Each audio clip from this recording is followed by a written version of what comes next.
Olá, pessoal. Eu sou a Aureisa Cavalcante e hoje nós vamos dar continuidade às nossas aulas com a sexta aula de tema de satélites, asteroides, anéis e cometas. Bom, seguindo adiante, nós temos que o que são satélites? Os satélites, eles são corpos celestes que orbitam planetas, planetas anões e asteroides, sendo que estes orbitam o Sol. Alguns são rochosos como a Lua, outros são cobertos por gelo, porém alguns têm atmosfera. Os satélites Geminides e Titã são maiores que o planeta Mercúrio. Já Calisto é quase do mesmo tamanho de Io, satélite de Júpiter. É o corpo que apresenta maior atividade vulcânica no sistema solar. Desta maneira, pela densidade das suas características em que os satélites apresentam, pode ajudar a desvendar detalhes na formação deles e dos seus planetas. Bom, a Lua, o nosso satélite, no caso, né, é o satélite que a gente tem mais conhecimento.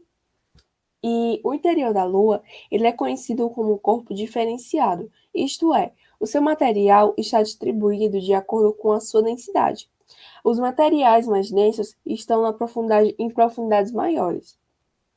A densidade média das rochas trazidas pelos astronautas na missão Apollo é de 3 gramas por centímetro cúbico, sendo assim muito, como eu posso dizer, muito próximo à densidade da Lua, a densidade real, né, média da Lua, que é de 3,3 gramas por centímetro cúbico. Com isso, permite concluir que o núcleo da Lua não deve ser metálico maciço. A deficiência de ferro na Lua colabora com essa conclusão. A Lua ela pode ser dividida em 3 camadas: a crosta, o manto e o núcleo. A crosta lunar ela possui uma espessura de 60 quilômetros no hemisfério voltado para a Terra e de 100 quilômetros no hemisfério oposto. O manto ele tem 935 quilômetros de espessura e o núcleo possivelmente sólido com 738 quilômetros de raio. A superfície da Lua ela é dividida basicamente em 2 tipos de terreno, os mares e os continentes. Mares são pontuados como regiões planas e os continentes são pontuados como terras altas. Toda a superfície lunar é coberta por uma camada espessa de poeira, chamada de regalito. Tem a sua origem a partir da pulverização das rochas pelo bombardeamento de corpos cadentes durante a sua história. A variação rápida da temperatura é decorrente da inexistência da atmosfera. Nesse caso, ajuda a trincar e pulverizar as rochas. A maioria das crateras lunares tem origem colisional, por isso as suas paredes são baixas e pouco inclinadas. É possível encontrar na superfície lunar inúmeras caldeiras vulcânicas, e a atmosfera lunar é praticamente desprezível.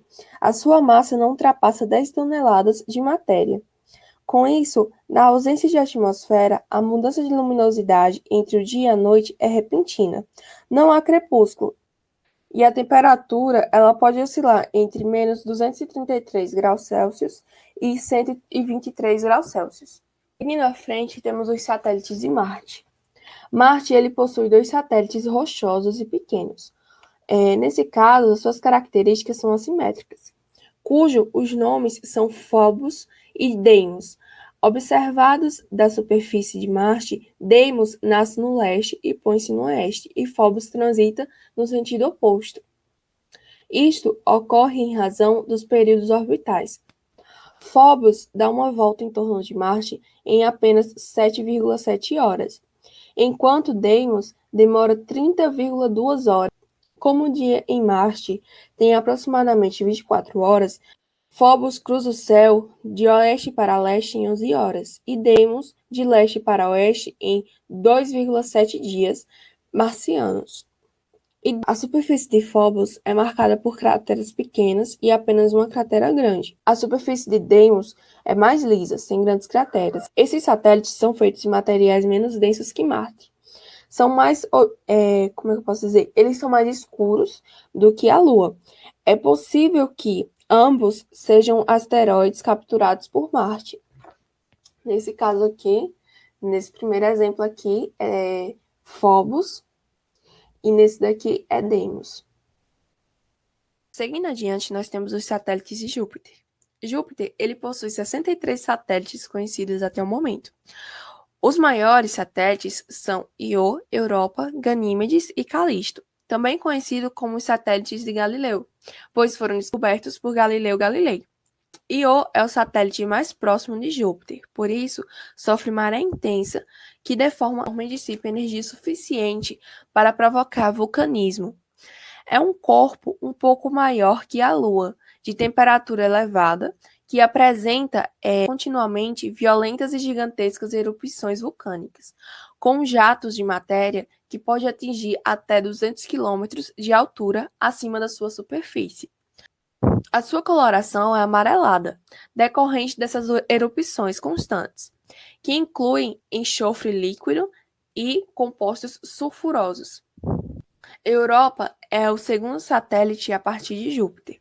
Tem a superfície recoberta de gelo e com poucas crateras, sendo uma superfície considerada jovem.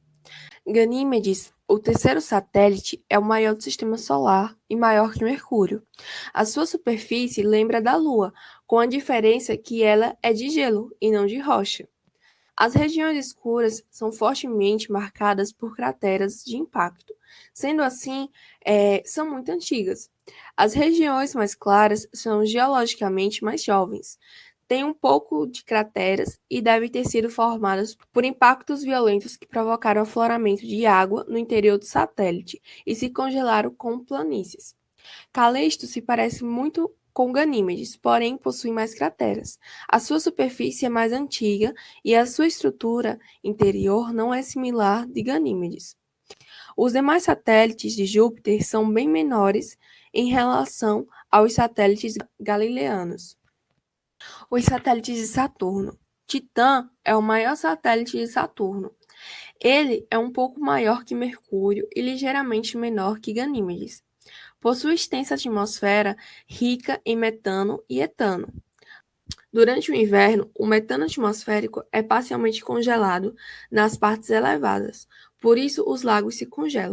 Durante o verão, o metano congelado se liquefaz e escorre para as partes mais baixas, na forma de riachos e rios, em um ciclo parecido com o da água aqui na Terra.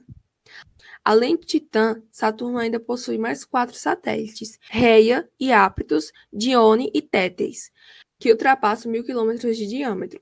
Os demais são bem menores. Os satélites de Urano. Urano ele possui 4 satélites grandes, Titânia, Oberão, Umbiriel e Ariel, em ordem decrescente de tamanho. A aparência, estrutura e história de Titânia e Oberão lembram as de Reia, satélite de Saturno. Umbiriel é conhecido como o corpo mais escuro do sistema solar, mas possui uma típica região esbranquiçada na face mais voltada para o Sol. Ariel, que tem quase o mesmo tamanho, apresenta a superfície bem mais clara, com sinais de atividade geológica antiga. Satélites de Netuno. O planeta mais distante possui apenas um satélite de grande proporção, o Tritão, pouco maior que Plutão. Os demais satélites de Netuno são bem menores. Tritão tem variedade de terrenos de penhascos profundos a planícies em lagos congelados, provavelmente de água. Asteroides. No caso, o que são asteroides? Primeiramente, asteroides, eles são objetos rochosos relativamente pequenos, com formas e tamanhos diversos. Os maiores são aproximadamente esféricos. A maior parte deles está concentrada entre Marte e Júpiter, no cinturão asteroidal, orbitando o Sol em trajetórias quase circulares. Mas há asteroides em órbita elíptica. Alguns cruzam a órbita terrestre. Os asteroides foram descobertos apenas no século XIX. Os asteroides maiores receberam nomes próprios, mas grande maioria é identificada por sigla. Cinturão asteroidal. O cinturão asteroidal não é preenchido uniformemente. Existem regiões praticamente desprovidas de asteroides. Isso ocorre por conta da influência gravitacional de Júpiter, que altera as órbitas dos asteroides que estejam nessas regiões. A massa total dos asteroides no cinturão é de ordem de 1 milésimo da massa da Terra. Os asteroides mais próximos de Marte são conhecidos por tipo S. São mais claros e formados basicamente de uma mistura de rochas e ferro. Já os asteroides mais próximos de Júpiter são conhecidos por tipo C.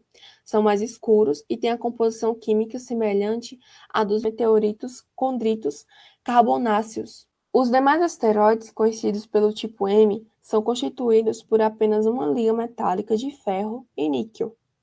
A origem desses asteroides é um assunto ainda em discussão.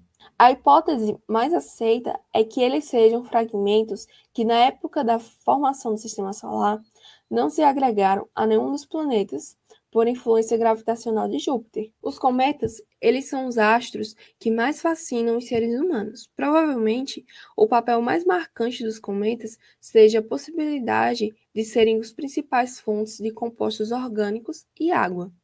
Os cometas são corpos de massa pequena, compostos por gases condensados. A longevidade de um cometa depende do quão perto ele passa do Sol e da frequência que ele faz isso. Os anéis são aglomerados de partículas girando em torno dos planetas, em órbitas circulares. As órbitas elípticas provocam colisões entre partículas, que destroem um anel. Os anéis são finos, planos e estão no plano equatorial do planeta. Orbitais inclinados resultam em colisão e destruição dos anéis. Bom, pessoal, por hoje é só. Espero que vocês tenham gostado da aula de hoje. E eu agradeço muito por terem assistido até aqui e até a próxima aula.